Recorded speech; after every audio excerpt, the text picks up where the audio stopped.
আসসালামু আলাইকুম। আমার কাছে ব্যক্তিগতভাবে মনে হয় এর আগে যখন বাংলাদেশ নুয়ান তুষারাকে খেলেছে তখন তুষারার ব্যাপারে খুব বেশি আইডিয়া বা খুব বেশি হোমওয়ার্ক এবং খুব বেশি অ্যানালাইসিস করা হয়নি, যে কারণে all of a sudden Nuwan Thushara bowling করতে এসে বাংলাদেশের ম্যাক্সিমাম নাম্বার অফ উইকেটস নিয়ে নিয়েছিল। আমরা জানি যে কী পরিমাণ ডিজাস্টারটা হয়েছে।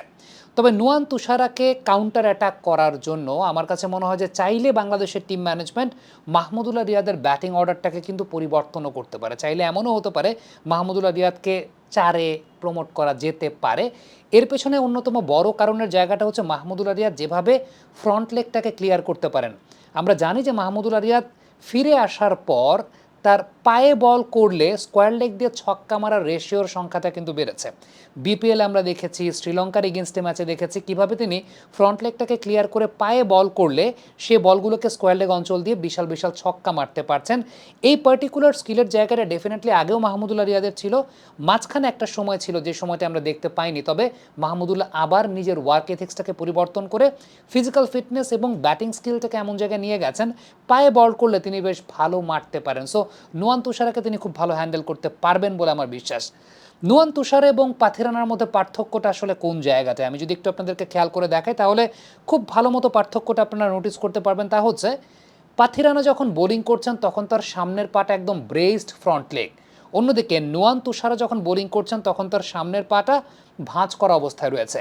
এর ফলে যে বিষয়টা ঘটে তা হচ্ছে নুয়ান তুষারার বডি বায়োমেকানিক্সটাই একটু ডাউনওয়ার্ড, অন্যদিকে পাথিরানার বডি বায়োমেকানিক্সটা কিন্তু একটু আপওয়ার্ড, অর্থাৎ পাথিরানার বডি বায়োমেকানিক্সটা একটু ওপর থেকে আসে আর নুয়ান তুষারার বডি বায়োমেকানিক্সটা নিচু থেকে আসে। আপনারা যদি একটু সাইড অ্যাঙ্গেল ভিউ খেয়াল করেন, সাইড অ্যাঙ্গেল ভিউ খেয়াল করলে আরও ভালো মতো বুঝতে পারবেন। খেয়াল করে দেখেন একদম ব্রেসড ফ্রন্ট লেগ, অর্থাৎ সমান্তরাল পা ফ্রন্ট লেগটা পাথিরানার, কিন্তু নুয়ান তুষারার ফ্রন্ট লেগটা কিন্তু ভাঙা অবস্থায় রয়েছে, যে কারণে তিনি অনেক নিচু থেকে বল ছাড়েন।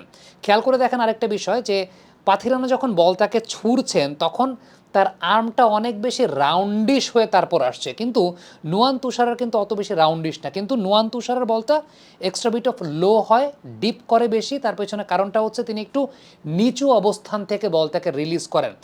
খুব বেশি পার্থক্য না রিলিজিং পয়েন্টের, কিন্তু যেহেতু নুয়ান তুষারা হাঁটুটাকে বেন্ড করে তার বডিটা ডাউনওয়ার্ড থাকে, সো বলটা এক্সট্রা বিট অফ ডিপ করে বেশি পিচে, যে কারণে ব্যাটারের জন্য খেলাটা একটু ডিফিকাল্ট হয়ে যায় পাথিরানার চাইতো।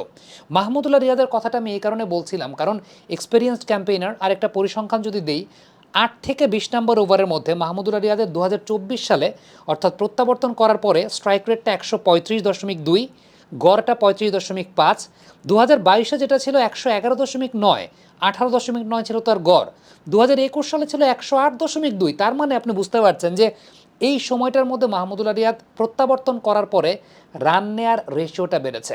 আর রিয়াদের সবচেয়ে বড় বৈশিষ্ট্যের জায়গাটা হচ্ছে সত্যিকারের অর্থে আপনি যদি পরবর্তীর দিকে ব্যাটারদের কথা চিন্তা করেন যারা এক্স ফ্যাক্টর হিসাবে কাজ করবেন বা রান তুলবেন, ওইটা মাহমুদুল্লাহ রিয়াদের মধ্যে আছে। অল ওভার দ্য উইকেট তিনি শট খেলতে পারেন, পায়ে বল করবেন ফ্রন্ট লেগটা ক্লিয়ার করে তিনি স্কোয়ার লেগ অঞ্চল দিয়ে মারতে পারেন, সামনে বল করবেন লং অন ক্লিয়ার করার ক্যাপাবিলিটি আছে, অফ স্ট্যাম্পের বাইরে বল করবেন ব্যাকওয়ার্ড পয়েন্ট দিয়ে 4 মারার ক্যাপাবিলিটি আছে, এরিয়াল রুট ক্লিয়ার করার এক্সট্রা কাভার অঞ্চল দিয়ে, অর্থাৎ সেই জায়গাটা যেটাকে আমরা বলি যে ইনসাইড আউট কাভার ড্রাইভ, ওই জোনগুলো তিনি ব্যবহার করতে পারেন। So all over the wicket Mahmudullah রিয়াদের শট খেলার দক্ষতা রয়েছে।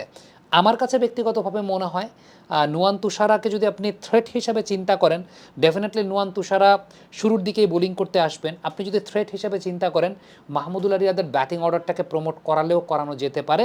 আর যদি দেখা যায় যে অফ স্পিনার কন্টিনিউ করছে, সেক্ষেত্রে আমার কাছে মনে হয় যে Tawhid Hridoy must be the best option. কিন্তু তাওহিদকে নুয়ান তুষারের এগেনস্টে শুরুতেই দিয়ে দেওয়া উইথ দ্য নিউ বল, এটা বিট রিস্কি।